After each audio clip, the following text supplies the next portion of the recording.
Memoria Sur, un podcast de Diario Sur para hablar y disfrutar de la historia, con Ana Pérez Brián y Curro Fernández Sibaja. Hola Ana, ¿qué tal? Hola Curro, buenos días. Me quedé con ganas de preguntarte la semana pasada, aunque ya un poco tardío, porque te iba a preguntar por Semana Santa y por el Jueves Santo, que a muchos nos hizo mucha ilusión escucharte y verte en el traslado del Cristo de Mena, el desembarco a Legión también, en la 1 de Televisión Española ese Jueves Santo. Sí. Cuéntanos, vamos a ponernos aquí. Vamos a ver, fue una sorpresa también para mí, porque necesitaban a alguien, estaban buscando una periodista malagueña que, bueno, pues que controlara un poco de Semana Santa, que a ser posible que estuviera vinculada a Mena, y entonces, bueno, pues rápidamente, claro, los periodistas andaluces, los de Despeñaperros para abajo, dicen, bueno, pues, y que también que controlara un poco la historia de la Legión, la historia de los escenarios por donde se mueve tradicionalmente el traslado, y entonces rápidamente llegó mi nombre, me llamaron, y fue casi de, ¿te vienes dentro de 2 días a Madrid? Tú sabes que para mí el Jueves Santo es el día grande, importante. Pero digo, sí, me voy a ir, es una voy a vivir la aventura, ¿no? y de verdad fue toda una experiencia. Me encantó porque además fui con 2 compañeros muy conocidos y a los que aprecio mucho también de Málaga, y que sabía que me iban a hacer compañía en el sentido de que tú al final sientes un poco esa responsabilidad de decir, una retransmisión desde las 9:30 de la mañana hasta las 2 de la tarde, nada más, hablando del traslado de Mena. Vamos a ver, a mí me encanta el traslado de Mena y me encanta mi cofradía y me encanta mi Jueves Santo y me encanta mi Málaga, pero mucho contenido, claro, sí. Eso es directo y sin parar. Y la verdad es que, bueno, muy bien, estoy muy contenta, sí. Y me pareció una súper experiencia.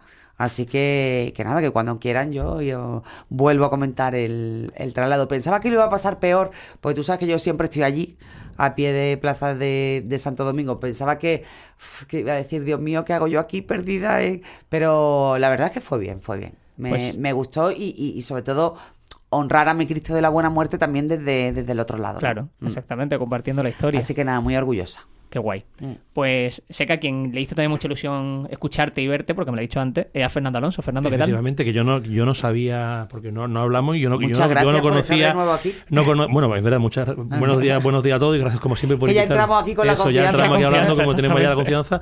Yo me levanté, como se levanta uno en Semana Santa tarde, y puse la televisión, y para mí fue una sorpresa, porque yo estaba trajinando en la casa y de repente escucho una voz y digo, oye, esta voz me suena, y claro, como ya pensaba que yo miraba, pero esto es, mi primera impresión, esto será en Málaga, pero luego te pones a mirar, nuestro estudio no es de Málaga, este estudio es de Madrid, y además de Prado del Rey. Luego me contaban de Prado del Rey, yo pensaba que era Málaga. Los míticos estudios de Prado del Rey. Sí, efectivamente.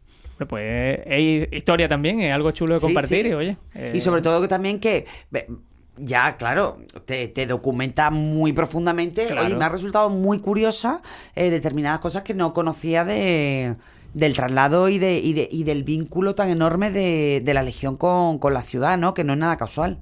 Oye, ¿y te ha llamado la atención algo de cómo lo han visto los compañeros que estuviesen en plató, la gente que no fuera de Málaga, de la percepción que tiene, de la imagen que tiene de la cofradía o del traslado en general? Pues mira, yo te hablo de compañeros en general, de esos compañeros de ese día en Madrid que estaban absolutamente alucinados, porque además uno de ellos en concreto no lo había visto nunca, con lo cual flipó. Y después también por la propia experiencia de cuando yo voy al traslado, que a veces pues siempre invito a alguien que no lo conoce, que le hace ilusión, tal. Y la gente que llega sin saber lo que se va a encontrar y se encuentra eso, es que impresiona. Sí, impresiona. Totalmente. Y la repercusión nacional que tiene esto, que lo ponen en televisión española a nivel nacional. Sí. Que es una cosa a nivel nacional, durante que no toda es... la mañana. Entonces, toda la mañana de un Jueves Santo, o sea, la repercusión mediática que tiene... Percibimos mucho movimiento en redes, en el sentido de agradecer, que a la gente le encanta la Legión, que la verdad es que estuvo muy bien. Y yo pues muy orgullosa de ser malagueña y de que durante esa hora pues Málaga se convirtiera en el epicentro de la actualidad nacional, ¿no? Totalmente. Así es. Y además por algo bueno. Claro, exactamente. Pues qué guay, enhorabuena. Sí, de verdad, muchas gracias, compi. Muy chulo, de verdad. Hoy vamos a hablar de un hito histórico, que a mí había una cosa que me ha sorprendido, lo iremos contando durante el podcast cuando llegue el momento, y que sé que Fernando va a estar muy cómodo, porque vamos a hablar de la historia de Torremolinos, por decirlo así, la historia reciente de Torremolinos, de cuándo Torremolinos, un municipio independiente a Málaga, y vamos a empezar pues indagando en lo que sabemos de Torremolinos, y los primeros puntos que encontramos es sobre un escrito que había, que tengo aquí puesto aquí, que dice: en el punto más extremo de la Sierra de Mijas está el pueblecito de Torremolinos, donde lo mismo que en Churriana se hace la mayor parte del pan consumido en Málaga. Nadie puede superar la limpieza de sus casas. El río que corre a través de él mueve varios molinos que trabajan constantemente. Esto hablamos, si no me equivoco, del siglo XVIII más o menos. 19 era una viajera inglesa que se llamaba Luisa Tenis, 1851, hace 170 años. Exacto, y hace esa descripción de un torremolinos que por supuesto no tiene nada que ver con el actual. Es que ahora se ha cumplido los 100 años de la anexión, que fue el año 24, se han cumplido muy recientemente los 100 años. Hombre, Torremolinos para mí... Como quien dice antes de ayer. Sí, absolutamente. O sea, porque 100 años no es nada. Sí, así es, y fue malagueño hasta el año 88, creo recordar. Hasta el 88, 88 es, sí. ¿no? Efectivamente. Y, hombre, Torremolinos para mí es el pueblo donde trabajo, aunque yo he nacido en Málaga y mis 4 abuelos son malagueños. Bueno, pero Torremolinos ha sido malagueño hasta hace, como decimos, 30 años. Yo trabajo en un instituto de Torremolinos, el instituto de toda la vida allí, el histórico, el de los manantiales, y entonces estoy muy ligado a Torremolinos. Entonces, claro, hablar de Torremolinos pues para mí pues me encanta, ¿no? Es muy importante. Y a mí me encanta siempre ir a Torremolinos. Sí, hombre. Para mí también es muy cercano porque mi abuelo tenía farmacia en Torremolinos. Fue la primera farmacia además que se abrió en calle San Miguel, cuando en toda la explosión del turismo. Centro, claro. Imagínate lo que fue crecer allí. ¿Pero que tuvo la farmacia en la Plaza de la Constitución? No, en la calle San Miguel, al principio de la calle San Miguel. Bajando hacia el mar, la primera farmacia a la izquierda era la de mi abuelo, y allí, pues allí nos criamos los nietos y era alucinante. Era todo un acontecimiento. ¿Y sigues haciendo la farmacia? Sí, claro, sí, efectivamente. Y además mis abuelos, los dos, atendían en inglés. Entonces era una cosa como muy revolucionaria. Muy cosmopolita. Sí. Pues tengo aquí un apunte que me llama la atención, y es que en 1849 Torremolinos contaba 785 habitantes y 234 casas. Efectivamente. Y hoy creo que son 70.000, 80.000 censados. Que luego en verano, y a lo largo de todo el año hay mucho turismo, a lo largo de todo el año, pero especialmente en verano, y ya prácticamente no hay temporada baja, es prácticamente todo el año de temporada alta, pero 785 habitantes. Los habitantes de Torremolinos se dividían en 3 zonas. Estaba primero los choros, que eran los pescadores que vivían en la zona de la Carihuela, luego estaba la calle San Miguel, que es donde vivían los señoritos, los ricos, los hacendados, y luego estaba la zona del Calvario, que es donde estaban los agricultores, los ganaderos, ¿no? Y además eran 3 zonas que estaban separadas, que no estaban ni porque a la Carihuela había que bajar. Claro, que no había un tránsito natural entre las 3, y eran 3 zonas completamente, y así nació Torremolinos, ¿no? Sí, es que es cierto que Torremolinos, casi que incluso a día de hoy, entendedme la referencia, tiene como unos bancales muy marcados, en el sentido de que entendemos como históricamente esa parte alta de agricultores más cerca de la montaña, esa zona de San Miguel, que es el punto intermedio, y lo que tú decías, bajar a la Carihuela, sabiendo que además, por lo visto, punto de pescadores. Según recogen las crónicas y los documentos, había buena hermandad entre todos ellos, porque con los pescadores dependían del mar, y cuando el mar se enfurecía, y a lo mejor estaba 3 días de temporal, con los medios de entonces no podían salir a pescar. Entonces dicen que los ganaderos y los agricultores ayudaban a los pescadores, ¿no? Porque ellos tienen que subir a buscar comida. Tienen que subir a buscar comida y se ayudaban entre ellos. Entonces es verdad que todo no era común. En fin, en ese sentido, ¿no? Entonces siempre había como muy buena hermandad. En el Instituto de Torremolinos donde yo trabajo hay muy pocos alumnos que son de Torremolinos. La mayoría son hijos de... Tenemos alumnos de 49 países diferentes. ¿49? De 49 países diferentes, pero de países tan raros como Cabo Verde. Te pueden mirar unos países, Cabo Verde, Luxemburgo. O sea que, hombre, es verdad que lo que más hay es Marruecos, China, Colombia, de Hispanoamérica sobre todo Colombia, pero también hay países muy peregrinos, ¿no? Sí, tanto. Una niña de Irak. Joder. ¿Sabes? Bueno, o sea, que son lugares... Y claro, Torremolinos siempre ha sido... Mi hermano apareció un día por el instituto, por la clase, y decía que aquello parecía la ONU. Y es que Torremolinos siempre ha sido un lugar de acogida. Y yo el otro día me puse a mirar una clase primero de la ESO, y creo que de 20 y tanto había 2 o 3 españoles. El resto... Qué bueno, hombre, pues yo creo que eso es súper enriquecedor. Muchos han nacido aquí ya y son de segunda generación. Pero sus padres son... Entonces realmente ha sido siempre una tierra, Torremolinos, de acogida, ¿no? Efectivamente. Una de las cosas que quizás también nos llame la atención, porque a día de hoy el malagueño de a pie, como decía muchas veces, no sepa, es que Torremolinos está muy vinculada al agua. Era una tierra de manantiales y donde llegaba el agua potable o el agua de mayor calidad muchas veces incluso a Málaga capital, me refiero. Efectivamente. Y además desde la época romana. Ajá. Cuando en uno de los podcasts que hablábamos del origen de la calle Pozos Dulces, eso es, pues, se hablaba ya del hallazgo y de la dependencia que tenía en una de esas múltiples crisis hídricas, de la dependencia que tenía Málaga, pues estamos hablando de época musulmana, de los pozos y de los manantiales de Torremolinos que empezaron a explotarse ya en época romana. Y sobre todo cuando en el siglo XIX comenzó la población malagueña a crecer ya de forma exponencial. Y las necesidades comenzaron a aumentar. Y el gran problema de Málaga era la falta de agua, que sigue todavía existiendo. A otro nivel.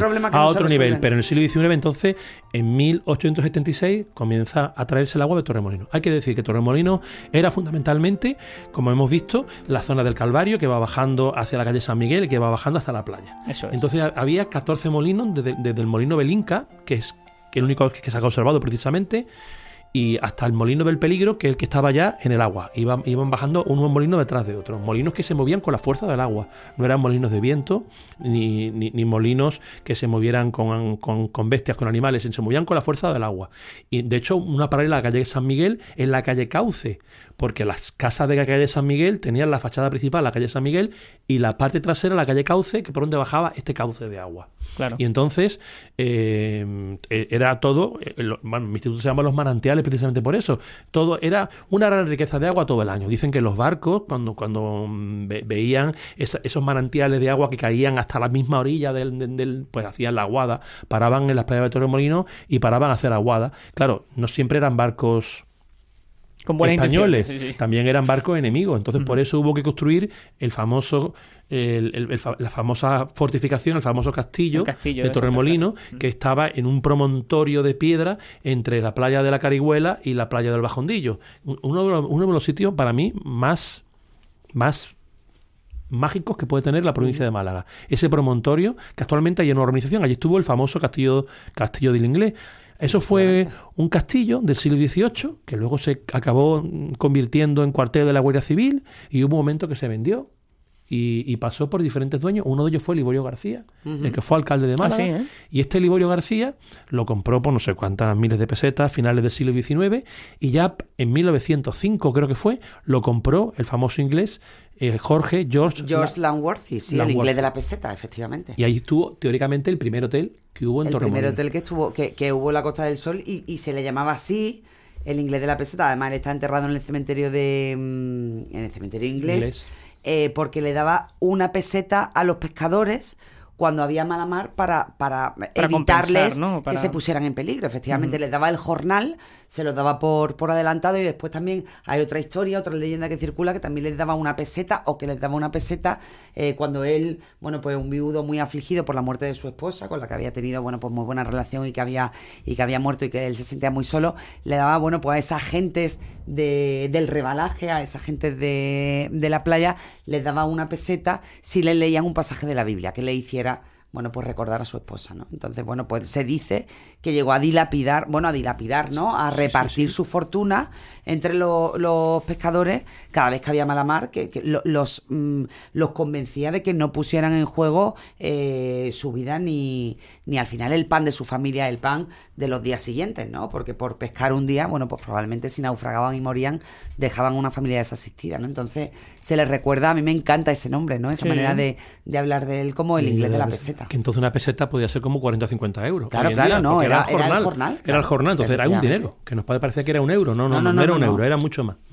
Hablamos de ese hotel de inglés que se inaugura en 1920 como el primer hotel, lo que entendemos hoy como hotel que se encuentra en esa Costa del Sol. Pero tú mencionas también el nombre de Nicolás Parodi. Claro, en 1845 crea un primer alojamiento, por decirlo de algún modo, en Torremolinos. Muy bien traído, Curro, porque esta es la clave. Yo estaba convencido que era el primer hotel de la Costa del Sol, pero efectivamente en Torremolinos hubo ya unos alojamientos, no eran hoteleros, eran como casas de huéspedes. Porque estamos hablando... Lugares donde poderte quedar a dormir. Donde poderte quedar a dormir. Este hombre Parodi... hay ya está documentado en 1845, ¿no? Está documentado ya, y tenía una casa donde hoy en día está la casa de los Barrabinos. Es el mismo lugar, no es la misma casa.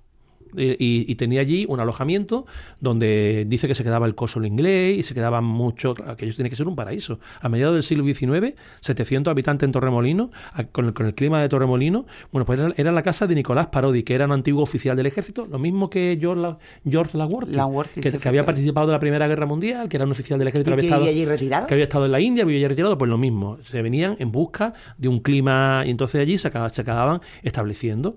Y entonces, desde 1845 había allí una pensión, que es la que nombra esta viajera de la que hemos hablado. La Casa de los Barrabinos ahora la ha comprado... Bueno, allí había una pensión que luego se convirtió en la Casa de los Barrabinos, que está a la entrada de la calle San Miguel, en la Plaza Costa del Sol. Es una casa decimonónica, creo recordar que es de Gregorio Strachan. ¿Puede ser? Puede ser que de Gregorio Strachan. Aquí igual y la ha comprado el Ayuntamiento de Torremolinos hace muy poco tiempo y va a restaurarla, y es una casa... Estuve viviendo allí los últimos descendientes de Barrabinos, que era hasta principios del siglo XXI. Y es una casa soberbia, ¿no? Ahí vemos ya el origen, bueno, pues de lugar, de lugar de disfrute, de lugar interesante para vivir por las condiciones climáticas, por el agua que había, tanto a nivel de mar como de manantiales. En resumen, que Torremolinos era un buen lugar para vivir, pero los problemas que tenían eran de la deuda que tenía con respecto a Málaga. Y en la década de 1920 e incluso en los años anteriores, se fue ya fraguando la idea de empezar a traer agua de Torremolinos, que era la riqueza que tenía, hacia Málaga. ¿Cuál era el problema? Pues que al que no ser una zona de Málaga capital, es en el luchar contra ese municipio que tenía que traer agua que no le pertenecía a la propia Málaga capital, pues la única solución que había para eso, de facilitarlo, era hacer que se adheriese a Málaga como parte de la capital. La anexión, además con el perjuicio de todos los molineros que vivían de ese caudal de agua. Claro. Entonces, claro, si el flujo de agua se reduce considerablemente, pues ya los molinos no funcionan con la misma intensidad y con la misma capacidad de trabajo anterior. Entonces, efectivamente, de 1876, Víctor Heredia ha hecho la tesis doctoral precisamente sobre la traída de agua de Torremolinos a Málaga. Eso fue lo que salvó durante, el resto del siglo XIX y principios del siglo XX, el agua de los manantiales, el que salvó. Ahora es la Viñuela. Así es. Ahora es la Viñuela. Pero entonces el agua de Torremolinos fue el que salvó a una Málaga que tenía 130.000 habitantes, 1900. Entonces ya había crecido que ya era una barbaridad, y sobre todo que estamos hablando de un principio del siglo XX cuando se produce una crisis brutal, sobre todo la crisis de la filoxera, y Málaga se convierte en ciudad de acogida, no solo ya de por sí, que siempre ha sido ciudad de acogida como ciudad portuaria, sino de toda la gente del campo, del interior, de los pueblos que muertos de hambre, literal, se instalaron en Málaga. Efectivamente. Entonces la necesidad de servicio, entre ellos el agua, pues creció exponencialmente. Efectivamente. Aquí hay, por ejemplo, una manifestación recogido en el año 1913 el Marqués de Larios, José Álvarez Net, que era uno de los potentados de Málaga, que luego fue Álvarez Fonseca y todo esto, que dice para incautarse de las aguas de Torremolinos que abastecen a la ciudad. Incautarse hoy en día tiene una connotación negativa, peyorativa, pero entonces incautarse era era tomar el agua de Torremolinos, que era lo que daba respiración a Málaga, ¿no? Y entonces llegó un momento en el año 1920 y tanto, 23, 24, esto lo ha recogido un estudioso sobre la historia de Torremolinos, que es Juan Trujillo, que tuvo este verano la amabilidad de regalarse su último libro, que habla precisamente de estas historias de Torremolinos. Y entonces él cuenta precisamente eso, que Torremolinos tenía una deuda muy grande, era un ayuntamiento independiente, como había sido Churriana, tenía una deuda muy grande, fundamentalmente porque los grandes terratenientes no pagaban impuestos. Entonces la deuda era, en el año 1920 y tanto, de 252.000 pesetas, que era una auténtica fortuna. Una auténtica fortuna. Y entonces fue cuando Torremolinos se anexionó a Málaga porque no podía sobrevivir. Entonces eso fue la anexión en el año 24, que duró hasta el año 1988. Efectivamente. Y eso es lo que yo decía, que me sorprendió. No sabía que hacía tan poco tiempo que Torremolinos había dejado de ser parte de Málaga capital. Sí, hasta el año 88. Yo pensaba que era algo mucho más antiguo. No, como de antes de ayer, como quien dice. Absolutamente. Sí, yo la recuerdo perfectamente. Y recuerdo los cruces de... siempre ha habido buena sintonía entre Málaga y Torremolinos, pero sí eso... cruces y esos agravios entre un ayuntamiento, claro, un municipio y otro. Vamos a hablar de municipios como términos municipales, a cuenta de las deudas, ¿no? De la deuda, efectivamente. Claro. Sí, y tú piensas que la anexión, además, que dolió a muchos malagueños. Hay que pensar que si sumamos la población de Málaga con la población de Torremolinos, casi ganamos a Sevilla, claro, o nos empatamos, claro. Entonces, efectivamente, fue un pellizco importante. Que Málaga perdiera 70 fue en su momento un pellizco importante. Pero bueno, así se escribe la historia, y la verdad que hay buena relación. Vamos, en ningún momento... estas cosas ya están completamente olvidadas y nadie habla de estas cosas, y Torremolinos es un municipio... Aquello se habló, aquello se recuerda como un episodio histórico en el sentido de, pues esos agravios, esa pequeña lucha institucional por dilucidar el tema de la deuda, pero no Vaya, Málaga y Torremolinos son hermanados. Sí, poblaciones absolutamente sí. hermanas, porque además también hay que tener en cuenta, por una cuestión muy sencilla, de Torremolinos viene muchísima gente a trabajar a Málaga, y de Málaga va muchísima gente que vive en Torremolinos, una ciudad dormitorio, sin que se entienda ese término ciudad dormitorio como algo peyorativo. Totalmente. Y fue un barrio de Málaga. Juan Trujillo, que fue el que me facilitó estos datos, es de los trabajadores más veteranos del Ayuntamiento de Torremolinos. Él llegó a trabajar en la tenencia de alcaldía en los años 80. En Torremolinos había una tenencia de alcaldía porque era un barrio de Málaga, como era Churriana, y como era Campanilla, y como es El Palo. Era un barrio de Málaga que tenía una tenencia de alcaldía que trabajaban 20 personas, ¿no? Que allí pues había 20 personas, más luego los policías locales que estaban asignados a esta tenencia de alcaldía. Y hoy en día el Ayuntamiento de Torremolinos, pues creo que son, no me acuerdo las cifras, pero yo creo que llegan a 1000 el número de trabajadores. Entonces, claro, el crecimiento que ha tenido también Torremolinos en los últimos años, ¿no? Efectivamente. Totalmente. Sí. Hablar, por supuesto, de Torremolinos, hablar del turismo, del inicio del turismo, yo creo que prácticamente en toda la costa mediterránea, en cuanto a ese boom turístico que existe. Y cuando hablamos de ese primer eslogan que se hizo en la década de los 40, hablamos de Torremolinos como el paraíso de España, que me ha llamado la atención. Torremolinos fue antes que Marbella en cuanto a la explosión turística. Fue antes que ninguno, antes que ningún sitio. Tenía el aeropuerto al lado. Sí. El aeropuerto al lado. De hecho, cuando se hizo la separación entre Málaga y Torremolinos, el aeropuerto se queda en Málaga, ¿no? Que ahí hay como una especie de... Este aeropuerto se queda en Málaga. Pero claro, de Málaga a Torremolinos hay 17 kilómetros de centro-centro hablando, porque están prácticamente unidas. Y el aeropuerto a Torremolinos, ¿cuánto hay? Puede haber 5 kilómetros, 6 kilómetros. Entonces, claro, los años para mí gloriosos de Torremolinos fueron los años 50 y los años 60, porque ya en el instituto mío, Mariano Alba, que es el profesor más antiguo de una institución, él llegó a Torremolinos en el año 76. 1976, recién muerto Franco, y decía, ya Torremolinos estaba en decadencia. O sea, los años gloriosos de Torremolinos fueron los 50 y los 60. Sí, porque además era ese pequeño reducto de color y libertad y el turismo, Costa del Sol. Sí, efectivamente. Y esas pequeñas revoluciones que te permitían, bueno, pues se ocurrían. Pero qué cantidad de famosos, de actores venían a veranear o a pasar una temporada a Torremolinos, porque era un lugar que sonaba en todo el mundo. La primera foto de topless que se publica de una mujer es de gala de la musa de Dalí en Torremolinos. Que habría que ver la cara de los pescadores porque se paseaba en Torle, claro, normalmente los pescadores le parecería... Bueno, pues todo Torremolinos era...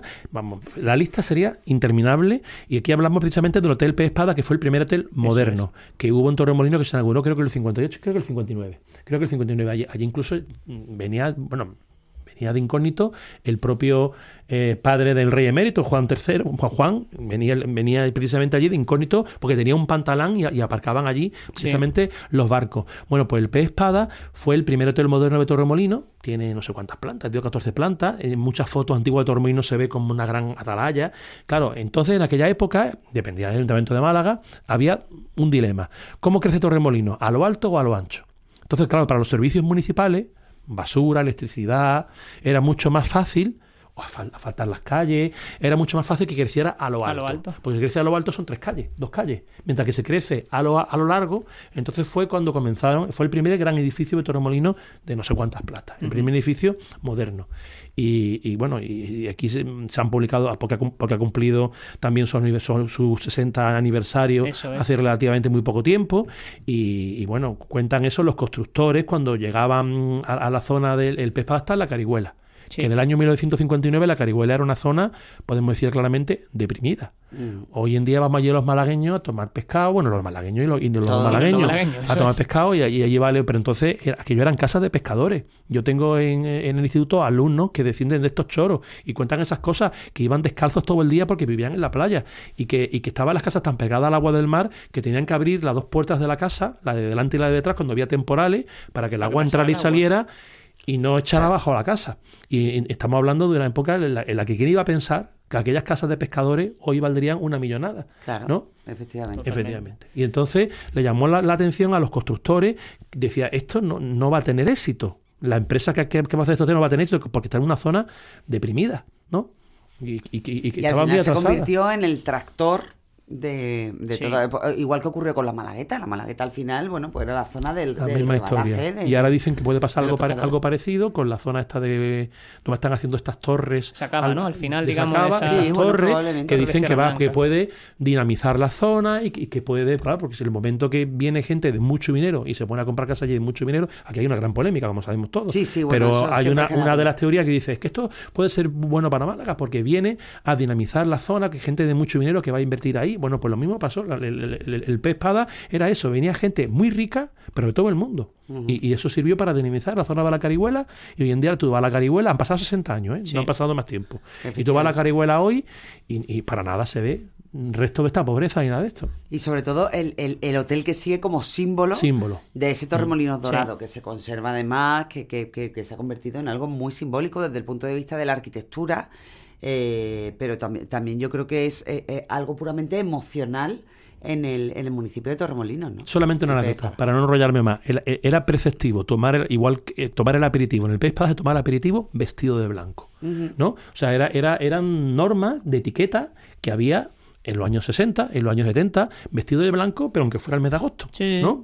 Y entonces, pues todo esto muestra el caché, el prestigio que tenía este hotel, que venía desde los petrodólares más famosos, fue la historia de Frank Sinatra, y venían hasta jefes de Estado a dormir allí. Sí, eso quería contar yo, que precisamente esta Semana Santa he estado comiendo con mi familia política en un chiringuito justo al lado, y al terminar, cuando volvíamos por el coche, entré con mi suegra al propio Hotel Pez Espada y me estuvo contando, bueno, los recuerdos que ya tenía del propio hotel y cómo se ha mantenido tanto ese suelo marmoleado, todas esas columnas anchísimas que no se pueden ni abrazar prácticamente en el propio hotel, y cómo están esos salones, y cómo uno de ellos era el salón de Sinatra o algo así, Sinatra, que creo que ahora se llama Frankie's. Imagino que por algún tema de derecho no habrán podido poner el nombre Frank Sinatra, pero una evidencia clara. Que vino a rodar una película y acabó detenido por la noche porque se metió con Franco. Sí. Exactamente. Se metió con Franco, con una cosa Borracho, que entonces se negó y en aquella época a rendirle honores a lo que le pidiesen que tuviera que hacer. Franco. Y entonces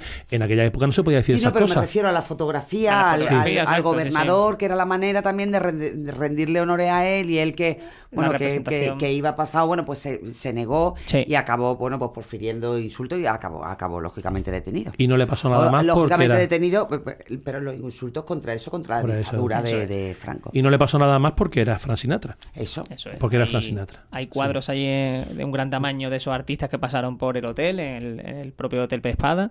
Y bueno, yo creo que igualmente sigue siendo historia reciente, pero historia de una ciudad que estaba a punto de cambiar, de un país que estaba empezando a cambiar, y que lo personifica muy bien esa costa, totalmente. Pues el primero de Torremolinos fue el de Nicolás Parodi, que era una casa de huéspedes, una pequeña pensión que había en la Plaza Costa del Sol, antes del Hotel del Inglés.